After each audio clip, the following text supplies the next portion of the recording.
हाँ हेलो। कुल बढ़िया है ना? कुल ठीक है ना?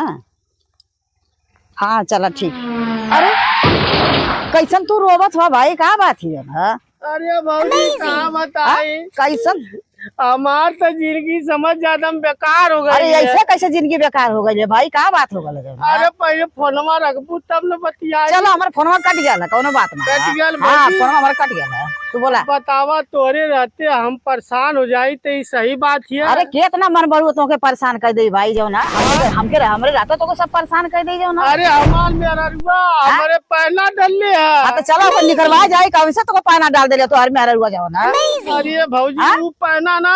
हाँ कौन पाना? अरे वो कहती हमसे कि जा परदेश कमाए अब।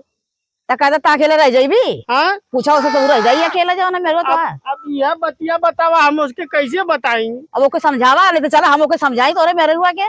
अरे भौजी अब का बताई, हम यही बैठल नहीं, हम कहीं भौजी आवा हमार। तो चलो तो हम फैसला कर देती मन बड़ू भाई तो मेरे रुआ। बतावा आई भरल जवाली में हम जाई परदेश। आउ का तो लेके क्यों भाग जा तब का करवा तो जाओ ना। हाँ सही कहलू भौजी। तोरे बिना जाओ तो मेरे रुआ। अच्छा ये बतावा भौजी हाँ बोला। कि भात भतारे से पेट भरला?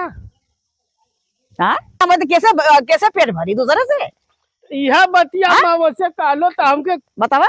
बतावा। भतारे से ना पेट भरी दूसरे से पेट भरी? सवेरे 5:30 बजे भरवा में उठा के भगा डाला। तब तोर मेरा ठीक ना हवा। तोर मेरा ठीक ना हवा।